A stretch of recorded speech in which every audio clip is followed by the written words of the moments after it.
zo babung som pokwa chang som ni panga tang ni sria khan katlan tu chunung ti gare sia nakina chuan le hin alo la dingang ka vun ni ti chia ta om nuin ka ti sain pathian kala muang ke mata ngei kala muanga kamitin la hrang midang ni lovin ti thu hi a rethiam tla lo maya unau pa hian zopana athil tum helaya asuang tua a beisei ain nga na chu panchi aveilain khom takaom lai khan eng tiknia mo chuanin lali su krista hi leya alo la ding don ani chuti huna chuan he kalei taksa hi lo cheto ma se kavuni lo toiral to ma se la taksa tharnen ka ti sa ngei hian lalpa ka tok le don ti beisei na anga nakha acham chuaka la thu hian a puang chuak ania chu nau pa Rohmingliana chuan a leidam lai la la ti samit khan pathian chu munghala lom tiangin angaya ama tong ngei ilongai thateng o bung somli pani chang sari chang kwa a thian te pathum po in pathian an muan mit ngein anin thoi nga la zopa po ama fa som te aya tha fa som papa sari le fanu pathum nei le in amal som don po alet ni vekin leya nge hian amuani chuwangin he zopan kati sa in kamuanga ti hi avun pani na e chen no in ati sathi thei nge khan pathian amuani chulo ni se zon zopakha athi lawang ti sa thawa mu le wangin athi le ni kha ti te hi ngai to na chang kham te ukhai nikha kha aron soidan chunia zopana abeisei atum asoile unau pa Rohmingliana na pathian amoni zopan ati samitin amoni ati hi ain mil tlat lo peka achan chu kan soile soinu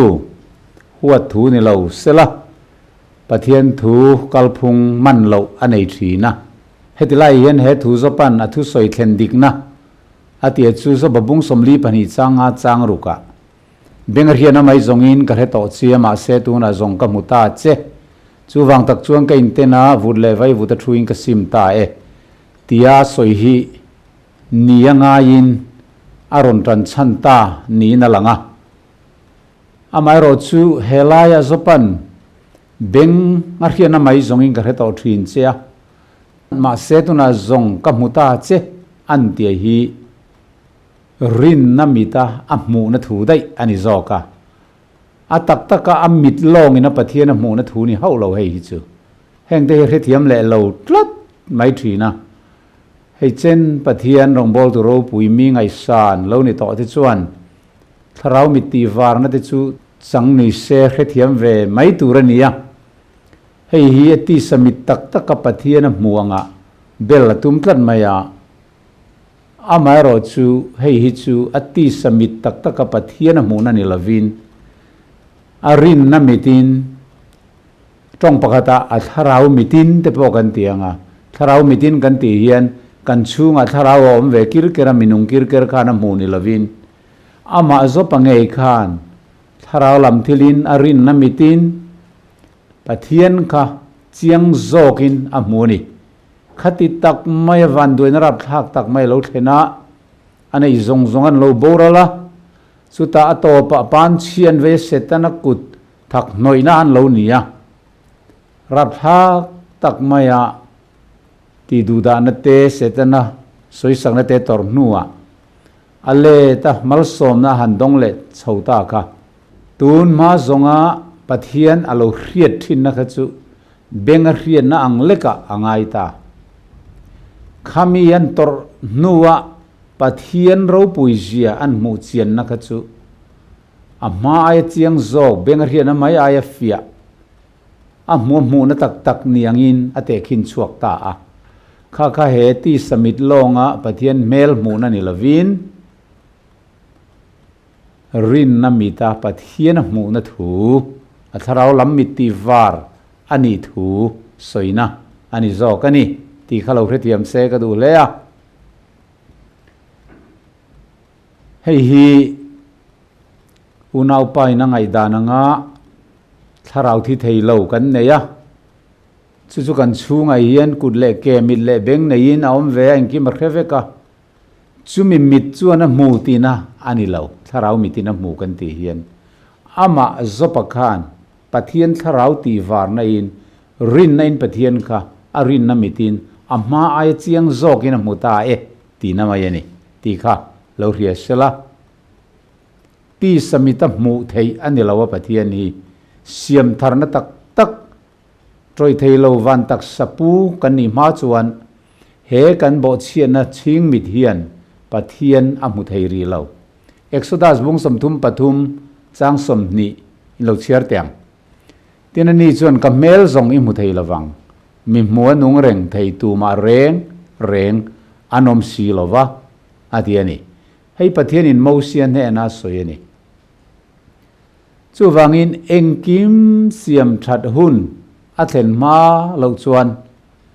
ตูนักกันบทเชียนนมิดลงอปะเทียนมุเทยที่ตูมาเอาอมเทยเราจบปโขันตูน่าอบทเชียนนมิดอติสมิดลงขันปะเทียนอมุแรงเราทินลุงเรียดเทียมมาถูกโจกอันนี้ตีนั่นได้อันนี้จู่วังอินจบันก็มุตาเจีย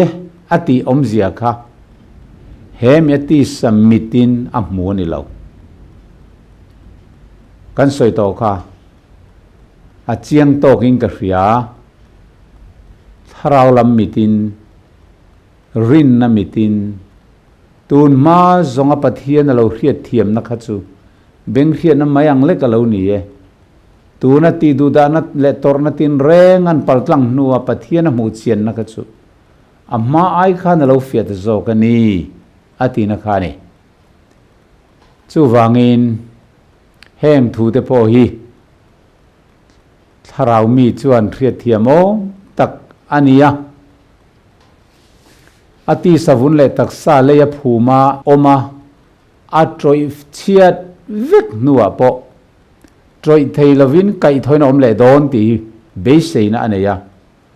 อัตักซาค่ะอาเซียมทาร์เลงอาวุนปานี่นั่นเราบ่มเชียดเสรเนียนนวลเดปอค่ะเสรไกดุมอมตอลวินวุนทารินอิสุคริสตาตักษาอันปุยินเซียมทาร์อัลนิเลโดนาสุมิหุนาจวนกัตลันตุสุเลยาเฮียนอโลลดิงงะอดิตาเรสุมิหุนาซิดจวนกติสายนปะเทียนกับมุเลโดนอดิตละตันนี่ขัดไลอุณาปารมิเลียนสวยไลสปดำไลขจวนละลีสุคริสตาค่ะเลียอโลละกัลเลตัดเราอามีเทียงลิมแต่ลำตัวอโลกัลเลนี้ละเทมตัดเราเลียอโลละดิงเราจู่วางส่วนกัตลันตูจูอันนุงตีกระเรียนนี่นักกีน่าส่วนเลี้ยนอโลละดิ้งงะอันติดสัตว์นี่จู่ส่วนเงี้ยทีร์ขเวลต่อปะอิสุคริสตาอัตลันซาเตลัมตูระอโลกัลนียที่เทโลตรอยเทโลว่าไก่ทอกันนี่หุ่นตูระค่ะอัตทีระนี่ตีนั่นนี่จู่วางส่วนนักกินอัลลปาปะเทียนจุเลยะอโลละดิงงะขัดหุนอาคารขัดไซน์ปะเทียนกลัมมุดอนเกี่ยมาตันไงกลัมหวังกัมมิตินัทฮีรังมิดังนิลวินตีนอัตักตักกะปะเทียนอมูหุนตูร์ค่ะอโลสอยอันนี้โจกันนี่แห่งฟารันเตหิจูริงตูเปียงทาร์อีกต่อตานจวนเรียดเทียมเราตูร์เอาแหลมเราเวที่ฮีกันสวยไทยนี่เสละ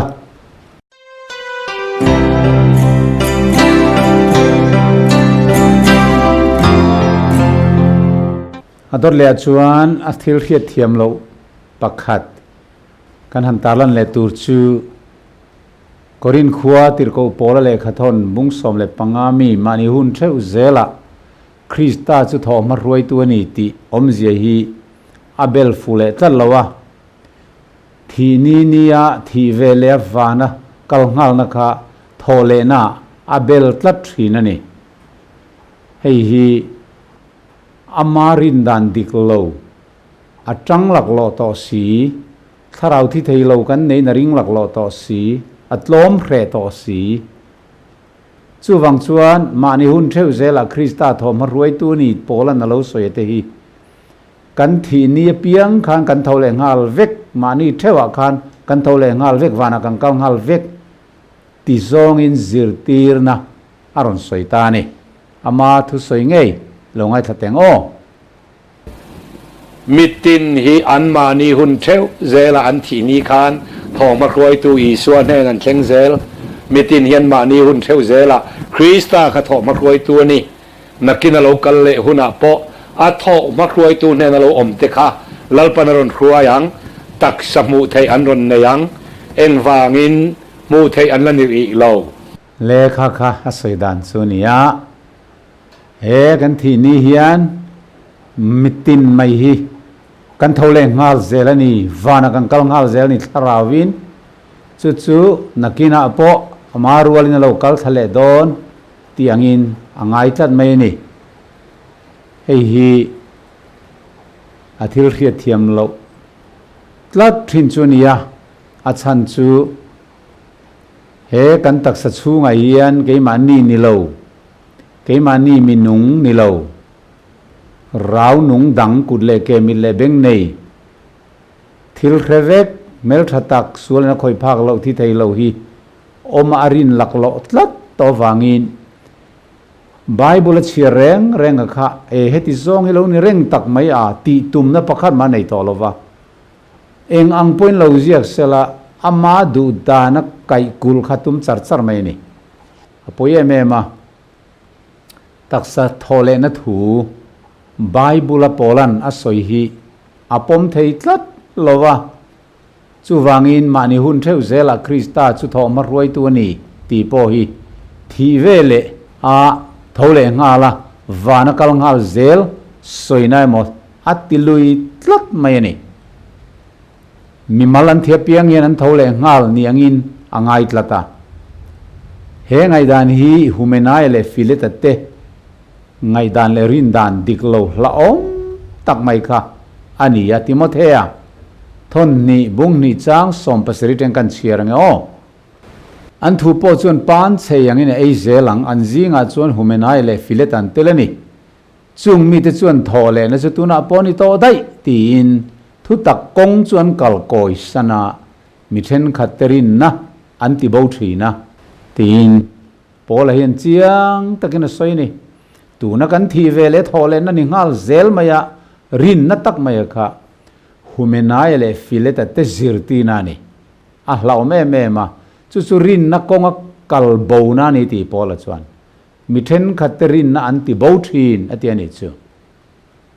tuna thi ma sa piang thole ngal zela wana kal ngal zela rin na hi kong bo na ra thak lutuk mai aloni zirtirna diglawani tin pola hian asoyani chu mani hun theu zela tho marwai tu wani ti omzia chu adama hun atanga voin hun thlengin suala thi to boral to thiam lo chang manin sandam thei lo zong zong te lali su Krista kantana thina le thina ne a thole na azara rin nain pathian fa kan le thei ti hi chuan tina khan puan ania evile adamate point rin nain chu chun lo thira engtika mo chuan tlan tu redeemer alo la kaldon ke mani solwang hin alo la thidon ani tin chumian rin na tar lan nan chuan an mani hun thewa beram novin alo in thoya beram no thi sen chuak atang khan tlan tu Calvary cross thi sen chuak tur chuan lo muloka chumirin na wang chuan he kan lei tak sai thima sela Isu Krista lokal ni engkim siam that hun athen huna patian hun tiam thlen nia thina neng kan la thole dona ni ti kha an lo be sei fik ani mani hun theu zela chu wangin lali suak Krista chu an mitin muve man lo ma se anti samitin muve man lo ma se an mani hun thewa khan rin mitin an lo mu vek kan soeng khan zopati po khan an lo mu mo sia te pon an lo mu thelo chun lo mu wangin ai gupta ram ro puina ai khan Krista an mu sit na khalo ngai hlu to zo kani kan tiani ka hebrai bung som le pakata chu wan Abraham chu kani mutura ru ata ni mungai ya lom em ati mani hun thewa yen Isu Krista hi kan lo mu thewa rin na in thutlung luyu na mi te khan engting ni mo chuna li Isu Krista kata na lo la thi do na ni ti in nga lel takin Calvary chuan lo thira chumian ring ani ti lan nan ni tin bram no in in thoya biak buk rong bol na tangten kum tin in thoi na tangten kut ni tangte khan Calvary chanchin an lo zira chumian rin na wang chuan tuna kan lei tak sai lo thima sela engting ni mo chuan kai tho kan la ni le don ti an lo ring vek ani chu wangin Lazara athi po khan lalpa heta omni la chukan nu tra thila wang tin marina lo tra khu mani kha ma sei nu tra thole ang an ti khan nikin ni thole na chuan thole don ti chu ka rialom atiani amaro chula li suan nikin ni thole na kha tuna asoiri lo tuna taksa kha nikin ni thole na tharau lam taksa thole na niri lovin tuna Lazara thi taksa kha atinung ri lok don ani akai thori lok don ti ariat ti na ni a chu wang chuan thutlung lu na ring tu zong zong te khan pathian mi dik tak te chuan thole na thale zual an be se ya ram thale zual cha kan lo ni ya chu van mi ni ti hebrai bung som pakata chiang takina soyani chu kan chiar nge Bible kher hian o hebrai bung som pakhat chang som pathum chung zong zong te churin na nei nan thia thil tiam te chu chang lovin ni ma sel chung chu hlata ka tanga muin chi bayan lo buk to a le a hian mi khual le khual zin mai an ni ti anin thriat tir to boka chu tiang thu soi te chuan ma ni ram tu ran zong tian tilang si tinan chuan ram chulung kham sel chuan hon rem chang an mu to nge turani ni ma sel tu na zong ram thale zual chak an lo nia chu van mi ni suti chuan pathianin an pathian ti om chu zak love an tan khua lam alo bua sai sak to si atiani chu wang chuan mani hun theu zela Isu Krista hi tho ma roi tu chatuan nu na min pe tu alo nia cross malama mi ten ni mo cross a Isu thi nuami te po lo ni sela mani hun theu zela voina ke ni edi sang ni nulama mi tuna hun mang chho mek te po hian lola piang tur te point mani hun theu zela lali Isu Krista hi kalalani ka chandam tu ni tin kan lo pom thar zela kan lo ri thar ve zela chumi ring tu piang te chu kan le tak sa hian adai ri lawang Isu local ma chuan kan thileang ma se kan thole donani ti kan ring tlat eng wangin lali Isu Krista chu thina nei na thowa thana ta thina nei na thole tlat to chu kan tan thom ruai tu alo ni to tinani chu wang chuan chung Isu Krista lalle chandam tu poma pathian ring tu lo ni zong te kha eng huna po mani hun thewa khan lo thima sela Isu Krista lo kal le nia arualin kan thole don kanin tho san zeng zung don lo chu chula li suan chiang takin a soi zona bunga chang somni pariat lo cherang o heng hi makti su hun a thleng don ta chuti huna chuan thana om zong ina on rianga an chuak vekang til tha ti tu te chu nun na changin an tholenga til sual ti tu te chu thiam lo changin an tholeang awan chiang ve thana om zong te thole na ni thi ve le rau ruai awana chhona lam akok lo an phum to thana om to te taksa kai thole na kha ali suan a zirtirna ni chu wangin nikin nia kai tho an ni le don he tho le na hi ni kin ni tho le na tur ani zona bung ruk chang somli ilo chiarang tin hei hi ka pa du zong ani tu po fa muwa ringa piangin chatuana nun na nei sela tin kein nikin nia chuan ani chu ka kai thowang atiani achiang le mai to romo tu na hian ring tu piang chu mani hun theu zela chatuan nun na pek zel kan ni mani hun zela la piang zel tu na kumalo la piang tur te po anom zelanga an lo piang thar zelang chatuan nun na an lo chang zelang a mai ro chu nikin nia a kai tho don ati chawani chu chu kan riat thi mangai kan malam huna hian thole na chini kan lam ha ba ga chu chu mi fel te thole na le mi sual te thole na ni tu na la li su na suang khan a hun a thleng don ta ti kha a thleng trep to ti kan be sei COVID-19 in min ti buaya hemin hu lo ka hian tram pui mi thi te lo tla ang boina rang rang lo chu gang hemi awang hian economic te lo tla chianga chu wang chuan economic tun din le tum na tan na sa ta kan ha tho te po trul do na chung hun ate chuan in niruk chung na thoa cholkar khata ni khat chau chol ti te po hi khovel rampum pui mai hian an la ron tin tu adon ani chu wang chuan chu ti huna chuan ni pakhat chau sertur adi dona a serdu lo chuan leilen thal khap te po a thleng don ani ti te po kha kan soi tel lok duwa chu chu subject dang dai ni danga kan la soyang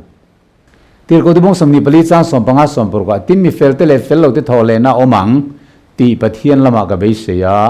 heng ho te po hian chung chun be se ve bok si a chumi wang chuan pathian nen lama le mi hing ne na poril ru sual lo mol hi von fo ka tum thin tin polan a soi ni mi fel te thole na le mi fel lo te thole na a omang an ti chat mai ni chu unau pa Rohmingliana zirtirna chuan mi fel te chuan thi ve len rawin wanan chawanga mi sual chuan thi ve le an rawin remhunan pan nga lang thole na om don lo ti tlat ma se kan pathian thu chuan mi fel te po an thole dona mi sual chan nam lo tur mi fel lo te po an thole don atitlat lalpa fakin om ro se awan chiang ve pola hian mi fel te thole na le mi fel lo te thole na om ti ring hetlat ring tu masa zong zong te po khan chu chu an oi ve boka ati mi tha chandam tur te chau an thole don anilowa misual chandam lo tur te po an thole don ani chu eng wangin kan ti chuan kan taksa kan thil ti te hi kan taksa ngein atuar don ani kan taksa kan thil ti ati sual ve mi alo ko chunga tharau thi theilo sual theilo win ator dai na thu kha a om lo re reng pathian thu nen ain kal tlat amai ro chu misual thole na le mi fel te thole na hi a hun ai nang don lowa an thole dan tur po ai nang don lo chu chi lo wen teng bible tangin thu puan bung som ni chang lia khan lali su krista alokal nia mi fel chandam tur chu an thole dona kum sang ro rel turin i so hovin ti gan muwa tinal thut pha te ka muwa achunga mian thua nena chuan ro rel nan pe a tin i so ria ti le thu wang le pathian thu wanga lutan te le sakol le alem chi bai buk lova an chala emo an kuta emo chin chiana nei lo te chu kap mu boka chung ho chu an lo nunga kum sang khatatan kristan en ro relian oma changa na mit hi dang te ero chu kum sang khat chu avei ma lo chuan an lanung ri lova atitani tu tenge mit hi dang ati kha misual thi te soinani kum sang ro rel na tel ve phak lo turte chandam ni ve lo te kha ani kan chiar zo manga chu chu thole na ma sa zok first resurrection chu ani atiani thole na hi chihni a om do na wangin mi fel te thole na le mi sual te thole na thil pani khai khina ber a om theilawa kan mi zo trong bible a chu chu thole na masa berani tiangan lo soi hi adiklawa an lo le ling hi diklawa thil pani compare na reng renga ber a om lo pathum china ero chuan ber a om thei mi pathum an lo dinga tunge thaber kan ti thei tunge mel thaber po kan ti thei tunge zai thiam ber pathum zinga ati thei pani zinga chuan tunge zai thiam zok tunge mel tha zok zok chau aman thei ani helai hen sap tronga first resurrection le second resurrection omangin alo soi tak sia chuan first resurrection chu masa ber nilavin masa zok te da turani thole na masa zok a thote chu an eng tholin an thiang li mani chung ho chunga chuan thi ni na in thu nei ve don lowa pathian le krista pui thiam ten nianga ma nen kum sang khat ro rel nom don ani ti ta mi thi dang mi sual thi te ro chu kum sang khat ve ma chuan kai tho an ni ve don lo chu an thole hun dang don mi sual thi zong zong te khala li suan an thole vek don tin soi ma se thanom zong zong te kha an thole hun tur ai nang don lo ni ti thu puan bung somni changa alo ziak ta a tin an thole dan tur ai nang don lo bok mi fel te chu thi ni nai nan chunga thu nei thei don to lova troi thei kha troi thei lova kai tho ni to do na thi thei kha thi thei lova kai tho ni to do na isu krista howin kum sang ro an relanga chu ta chatuan ro rel na khan an tlang do na ni chu thole na ma sa zo ka thole te chu amai ro chu thole na nu nung zo ka thole te chu tu te nge kan ti chuan misual chandam ve lo te kha ani ti achiang lar mai ani ti chuan kum sang khat avei ma lo chuan misuak sual thi te kha mi thi dang te kha an tho ve don lo ati ani thu puan bung som ni chang ru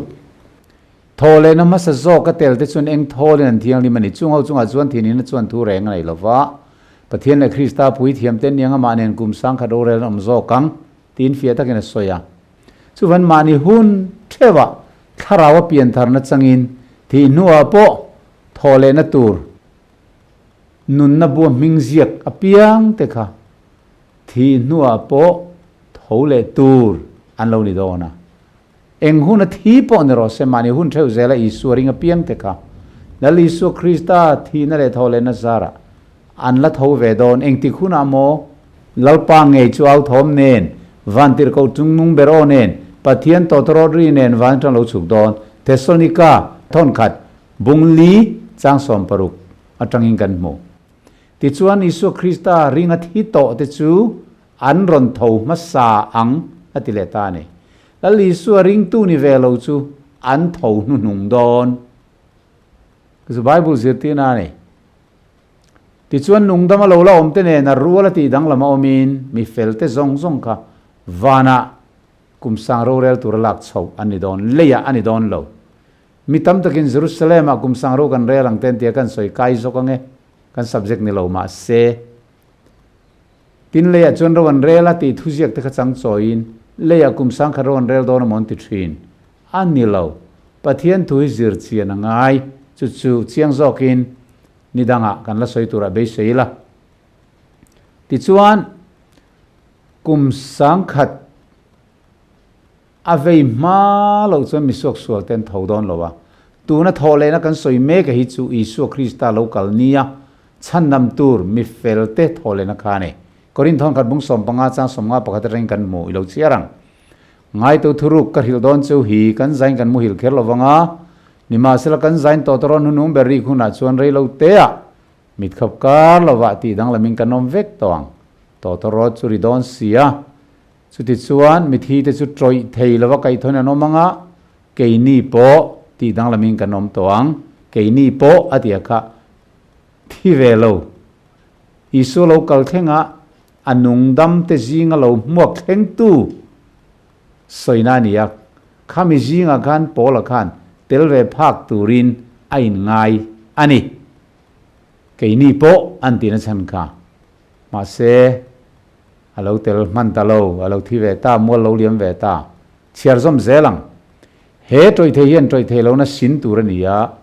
he thi thei po hian thi thei lo na a sin bok tur ani chu ti chuan he troi the hian troi the lo na sina he thi thei hian thi thei lo na sin huna chu mi hun nge ya chuan ne na in thi na alem zo ta ti thu zia hi alo thengang ati ani asap trong 11 tengo behold I tell you a mystery we shall not all sleep but we shall all be changed in a moment in the twinkling of an eye at the last trumpet for the trumpet will sound and the dead will be raised incorruptible and we shall be changed for this corruptible must put on incorruption and this mortal must put on immortality. So when this corruptible has put on incorruption and this mortal put on immortality, then shall be brought to pass the saying that is written, that is swallowed up in victory. Atiani chiang em he kan taksa thi thei hian thi thei lo na ain thuam to do na he troi thei hian troi thei lo na in thuam to don chumi hunang zet chuan ne na in thi na alem zo ta ti thu zia ka a theng to don ani chu hei hi niu nau pan a riat thiam lo em chu ni chu wan pathian thu hi nial chi ani lowa afia em a chiang em ani ti hi lo hreto sela adu sak om em ani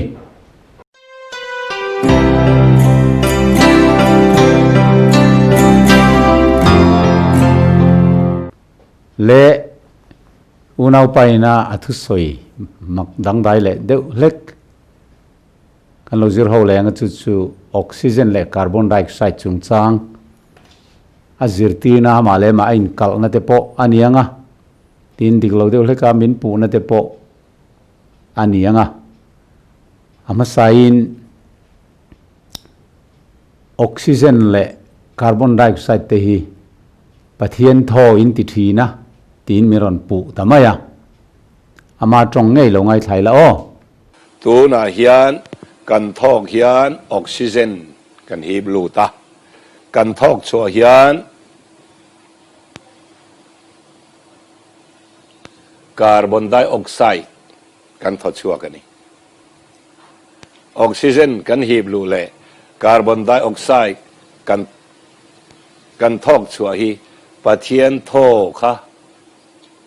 iti thina amangan thak dewani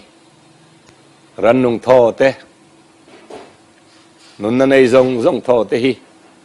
kanin ang engmoni oxygen kan himlu ta carbon dioxide kan tho chua ka chu oxygen chu mi thiam te chuan thing na hring te hian min pe ni ke ni thok chu carbon dioxide hi an ni nan changkai pui an ti ya heng hi mu thei lawani ya le thi chi nuk cha ve le thi chi ani ya mi hring thara wani reng lo di hi Christian chuan hriat awa hun to ve o ole kha min pu dan le asoi dan chu nia voi khat ma kanin nial na kan thu soi dun na akhan video khatir chuak sela oxygen le carbon dioxide hi pathian tharau kan tingai lo pathian tho kan tingai lo amai ro chu pathianin adam le evine na nun na apek bible genesis bung ni chang serina soi annara nun na tho at holu ta tia khan ni sama ani kan ti thina hebrai trongin chu hebrai trong vekin ruak tia soi na te polo ma soi pol thina ni kan tia ni ka chu mi hinga nun na tho chu มีหิงทาราวจวนนี่ทำไมนี่ตีนกันสวยทีนั่นนี่ค่ะจบบุ้งสมทุมพันธ์จางเรียตามีทิลเรียเทียมตีร์ตุจูมีหิงทาราวเองกิมติเททอจวนนี่อาทิยาจูทอเวกจูรัมซาเตรันนุงเตปนอันในเวทุริลตูบุงทุมจางสมปกวสมเนียคานทอกดานทุมมุนอันนี้มีหิงเลรัมซาเตติทัวสวยตีข้ากันสวยดานคานียาคาร์บอนไดออกไซด์เลออกซิเจนนี้ปะเทียนทาราวปะเทียนนุนนทอนี่กันติงไงเลวอามาเอรอจูปะเทียนินะเฮเลยามีหิงนุนนทออเปกขานุนนทอเปกเวลมีหิงเหลานุงตา living soul เหลานิตาค่ะออกซิเจนจอมนุนง่ายอันนี้เวทลัดจู่ๆรอจูตู้มันกันเหี่ยวไทยเรากันตักษาฮีปะเทียนินวัยขัดหันเสียมาเฮติยนุงเร่งตุระเสียมกันเนี่ยละวะกันจอยเตกันตุยินเตกันบูรวกหิบลูเตนะอัดจอมนุนง่ายจุดเตียงอังอาเสียมกันเนี่ยมีริงเตฮีรันซาเตปอจู่วังจวนโจกันมามัวกันตักษาอนุนเซลไทยนานอัฐันเซลไทยนานเตอัฐัดเซลไทยนานเตกันตักษาเย็นนิวทริชั่นสดหากันมามัวนี่โปรตีนเตกันมามัววิตามินสิรังกันมามัวคาร์โบไฮเดรตเลมซองเตเลเฟตเตปอกันมามัวมินเนอรัลเตปอกันมามัวตุยสิกเตปอกันมามัวจู่ไม่นี่โลบูรวกเทียงลิมออกซิเจนเตปอกันมาโมจู่ซอกจู่นี่กันสวยจู่นี่ทินนิชินาคานันนี่เฮียนแห้งออกซิเจนเตเลคาร์บอนไดออกไซด์เตจู่กันที่รัวละที่ไม่ตอบเลยไม่อันนี้อันที่ไม่อะมีหิงโซกะฮีที่ไม่เทยตอบไม่เทยกันนี่โซกะแห้งคาร์บอนไดออกไซด์กันตีเตออกซิเจนเตหิจุขเวลมชุงอมดอนจู่ๆเขลาทินมาเสียมาทุสอยกัลตตินจอลการขัดนัวอวิดีโอดังอสอยจวนข้างคาร์บอนไดออกไซด์เตออกซิเจนเตค่ะที่ไม่เทยนี่อดีตค่ะที่เทยเราที่นรนจังเวลตานี่นี่เราไงทางอ้ออาจังที่ที่เทยเราออกซิเจนอาทิตย์เราคาร์บอนไดออกไซด์จู่อาทิตย์เทเราอาทอเดตูรันนุงันทีแห้งฮิเองติเงกันเรียดเทเราโอค่ะอาทุรนสวยเลดานจู่นี่อาการขัดนูเล็กอะอามาสวยโตเทฮีอาเฮรงโตละวะกัทุสวยมาสกัดขันเองติเงกซิรตีร์ตีเตข้างไงตัวละวะตูน่ะอาทุสอยนุงจอกเฮียนคาร์มาสาอวิดีโอค่ะอารอนวอลลุ่มเลนี่อารอนเทียดเลนี่อามาเลมาอารอนิงกัลเลทีนั่นนี่อพอยคบไม่หัวทัวลักจีอันนี้ละวะอาริลรูเฮฟิมเราเมียงโอกันตีเตงเตฮีอาลันนาวิวอันนี้ไม่เทียอาริลรูเฮฟิมเรามันตีไม่โอมันนี่ตีอินกันทุสอยอวร์ดูเวนั่นแหละกันสอยเฟียตุมน่ะขัดยังจ้องกำกันหันมังเวทีนอันนี้อ่ะจู่วังชวนมานิทุสอยเลยมานิทุสอยปอกกัลน่วยไม่จู่อาริรูฟิมเราเนี่ยตีไม่เอามังหันตีค่ะมีริงจ้องเก้าเฉกันมันฟูอันนี้อินมูสินนั่นลำเตอันนี้แรงเราตีค่ะมินเราเรียกสักเสลังอินจู่วังอินคาร์บอนไดออกไซด์ฮีเอโมออกซิเจนฮีเอโมปะเทียนทอกันติงไงเรานุนนัทโฮปะเทียนนัทโฮลัวขัดซูนิสมาตีเลรัวตีนันก็ว่ามาเสกขามีริงขาเรานุนเวเลคานกันสวยตัวงิน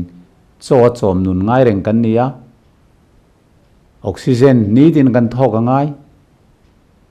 อาไม่รอจู mi hring thi to hne na hian oxygen bur kha bur zani zathum po va chhopla va hip tir mala anung don chuang lo oxygen khan mi hringa nunna asiam thei ani lo pathian in nunna tho apek minung te chom nung zel tura ro chuan atangkai ani chau zo ka ni chu tiang zel chu ni nunna tho hi poimo ber pathian in mi hring tinung tura da ka chu nunna tho chom to lo chuan oxygen chu enganga tampo mi hring nara khan pam lut mala anung thei chuang re reng lo amaro chu ti rual chuan minung renga khan oxygen atlak cham tlat chuan athile mai don chu nge entir unau paro mingliana thu soi hi alo diklo hul hualani thi theilo tharau kan lo nei reng lo ti kha nem nget chat zo kani ti kha lo hre chiang le hlom ila athange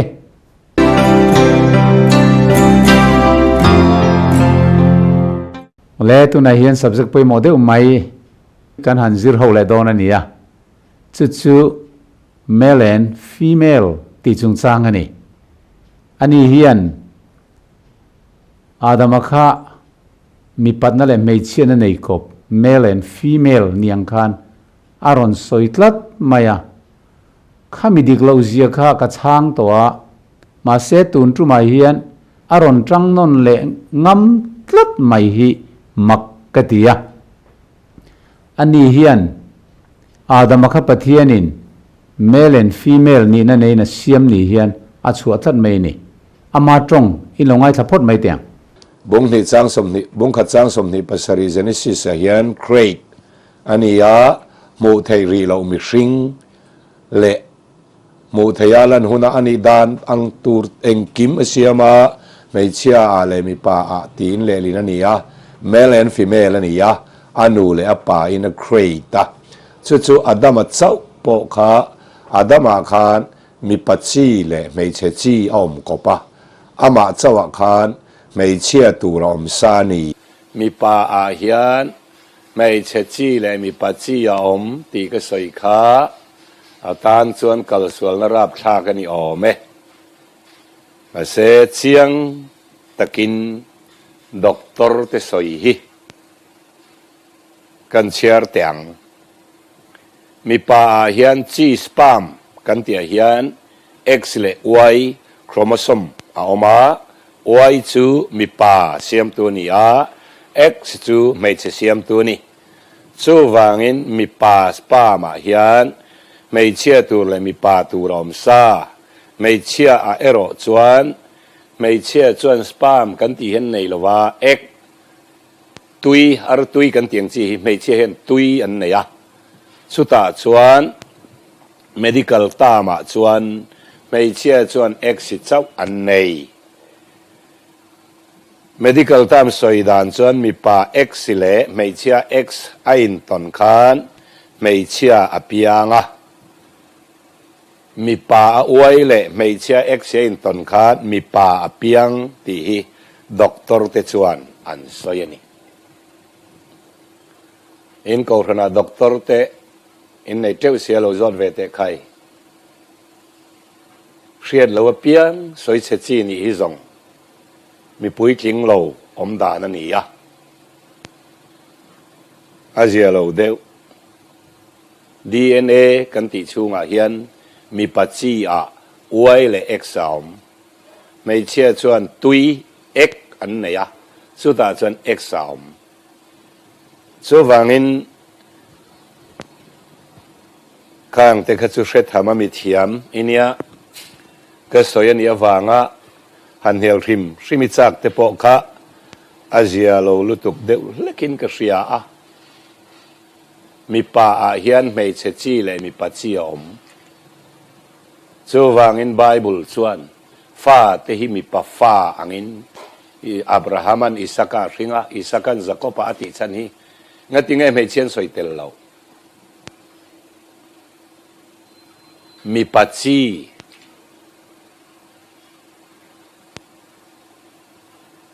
mei chen ka fa ka pa en tingai lo an pasal te ne na ifa ka pa yan ti chin chút tiang ni lo se mi pa hian ex om lo se mei che hi chu an pa te nam chom lo in an nu te nam an chom tu ra ni ya kha a soi dan chu ni pathian kan an chu male and female hi ni an tia mi pa le mei chia siam pathian a mi pa zia le mei che zia om ama an puin male and female a siam tin pathian hi mi pa le mei chia ni kopin an soi maya keipo pastor Biakchhawna how to pa po mei chia di dei takani temin han ti a trong ngei longai thalengo how to pa hian a thu soi tam tak hi chu mei chia li lei deuh mai lei ko tak hek nei pa nga Bible chang mi tin na ta na mang chal du zia te hi heng hi mei che zia ken tem wang ani ya tiang khan min ron pua a kapom vek mai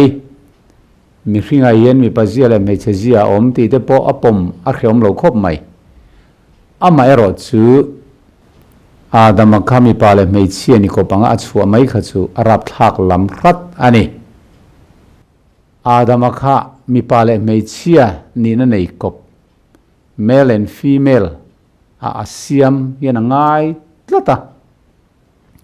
chumiaron tran chan chu doctor thiam tu te mo an berona angai dan song he pui turin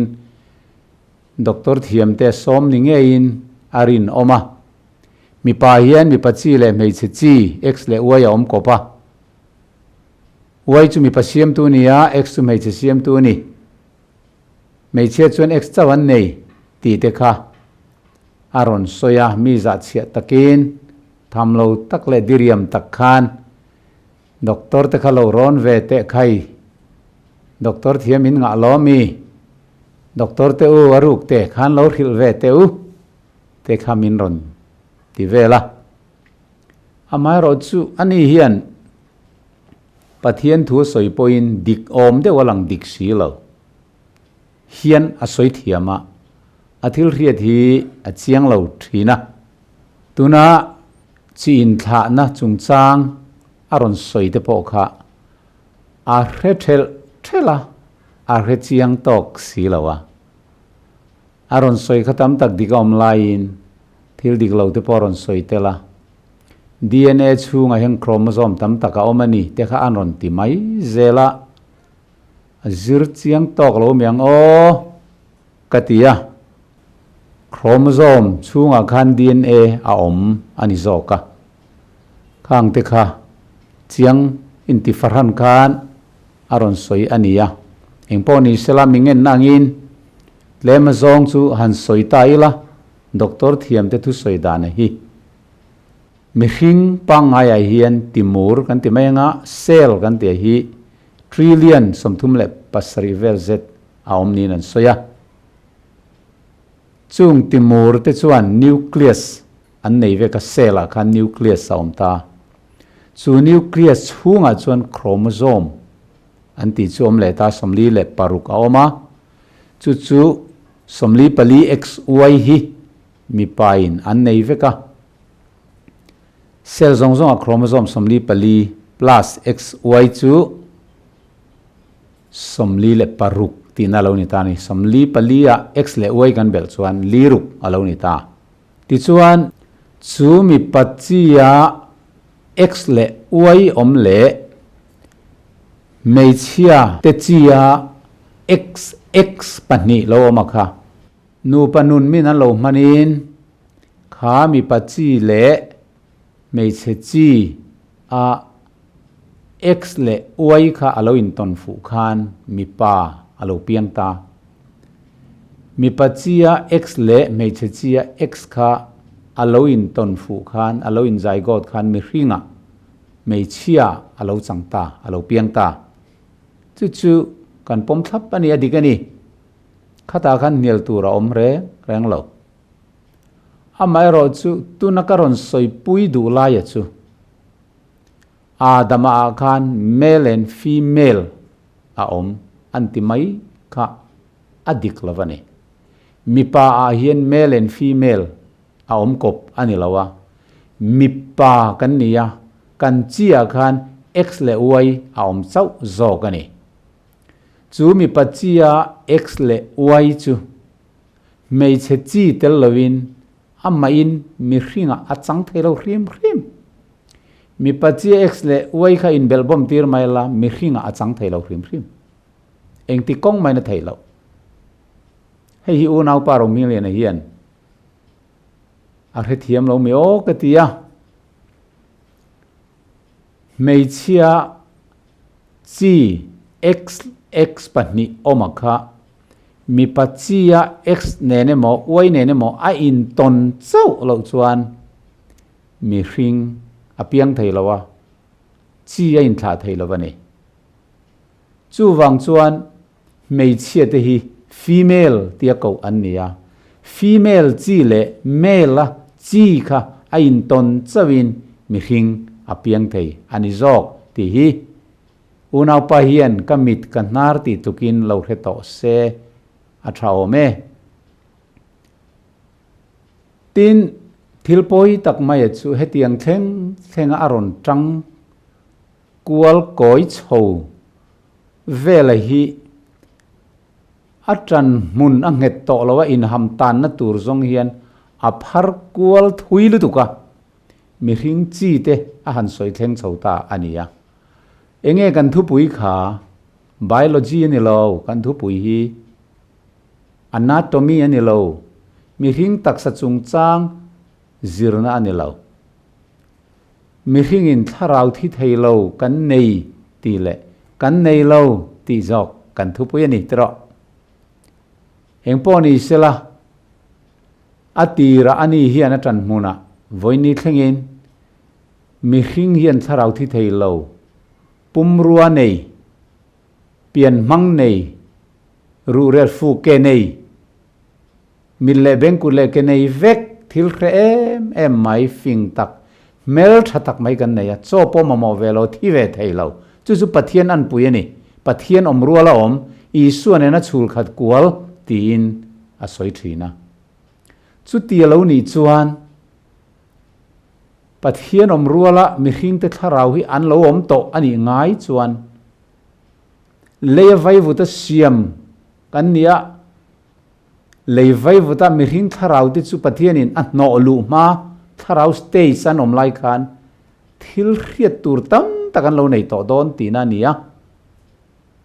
Gabriela tenen pon lo in kom fo to nga vantir ko tang tak tenen po khan an lo in kom fo to don ani chu male ti kha video masa khan ka soya chu tiang bokin unau pa Dr. Rohmingliana po hian tharau stay sa om lai chanchin soitur pani khatal a khrengei turani pathian om ruala om lai te mi hringa alo chan ma mi hring chunga atharau aron lu ma huna khan thileng kim hrevek to mel thatak alo ni si chuan chu tiang huna a om lai tharau stay sa om lai hun chu pakhatal meron rilte se chu kari khoi sani ma se soitur pakhat ma anei si lo ti chuan atran mun chu phet chhozela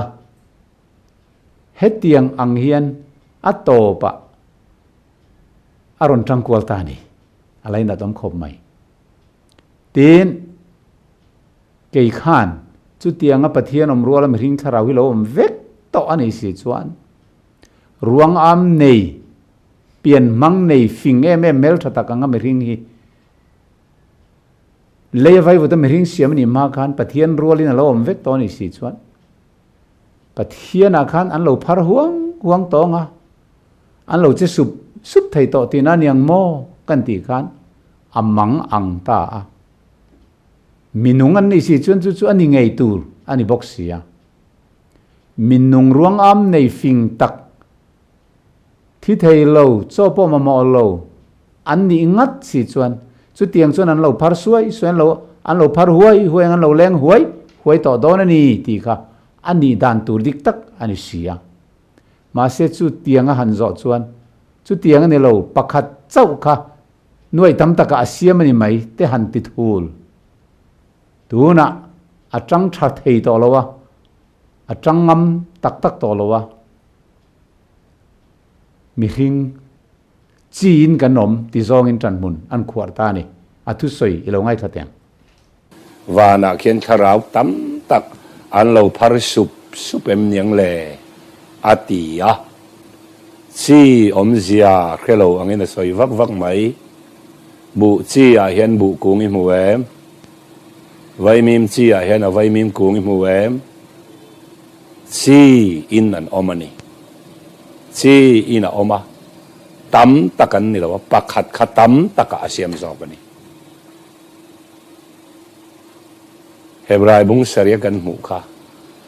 Levia kha Abrahaman soma pakhat pek lain athal be a lo om to atieni Abraham puma khan Levia taksa om lo amaro chu Levia lo pian na Levia pa Jacob pa Isaka pa Abrahama apuni na thal be a khan Levia ru a om lo a chi om to tiang khan chi in kan lo om to ni tin an chui chho le ta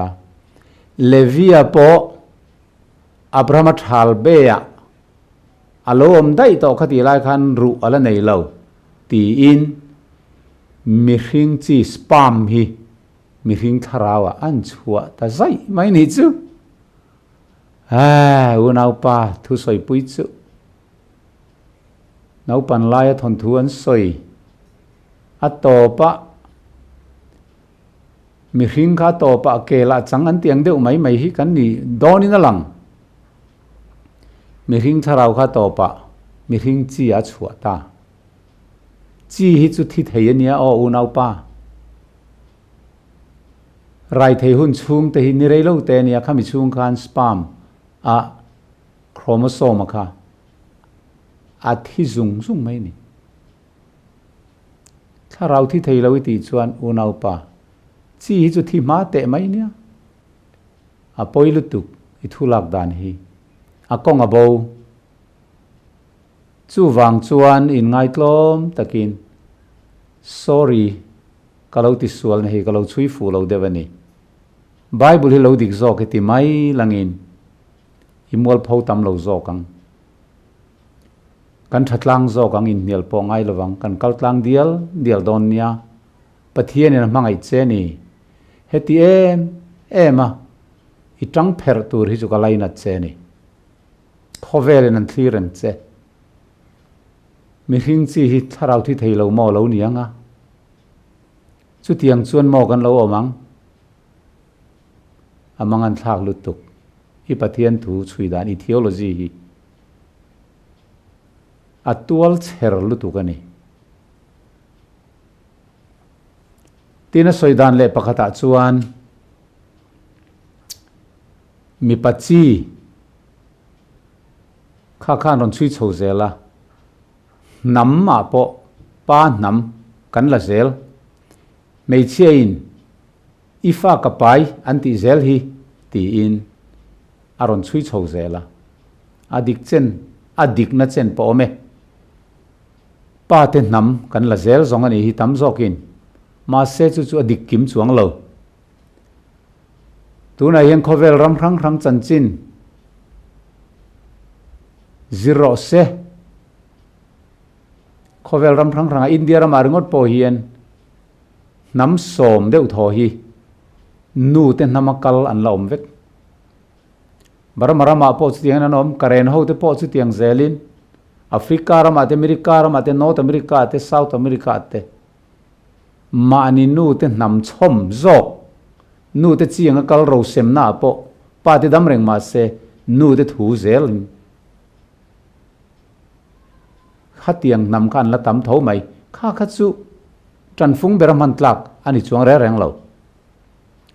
kan thu in chu zo ka chu mi ringa hian pathian in nun na tho a thok lu bak tharau thi thei lo ruang am nei pian mang nei pum ro nei omem ti le omlovem ti hi kanin chu nia Bible atang chuan omlowani ti hi kan proof thei ani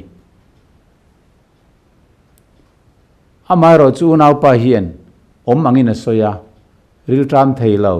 mi hinga hian tharau pathian an pui mi hing tharau oma pian mang nal zet pumrua nei mi le bengkun le ke nei vek thil redeu mel thadeu ke mani aya ale tam tak mel tha cho po ma lo kan thi po thi ve thei lo sualina khoi phak ve lo om ati thina chu churon chiarte ti en voi tam kan request to pastor pu upon request thin voi ni thengin chu Bible tangin chiar tur alam reng lo om reng lo ani chu ti chung chuan om ang deuh hian a bel lui chara azan muna asuang tuana chevel angai tuana niomarin hi Bible soina soi mia mai ani a poilu tu chu wangin mi hring mi pa hi male kan nia female kan ni reng lo mei chia hi female an nia male an ni reng lo chi tha turin mei chia na ma ringotin xx khan mi patel lo in chia tha thei lo mi pa point x y ringotin mei che chia xx tel lo khan chi a tha thei chuang lo ti hi chiang takin kan riat atha unau pa po hian lo theve to ro se doctor ron te khalo ron thale sela DNA chunga chromosome om nge ti te khalo zot thale te se chu vain pathian thu kan soi hian pathian thu Bible in aziak pom mai hi him berani ti hi kan riat athani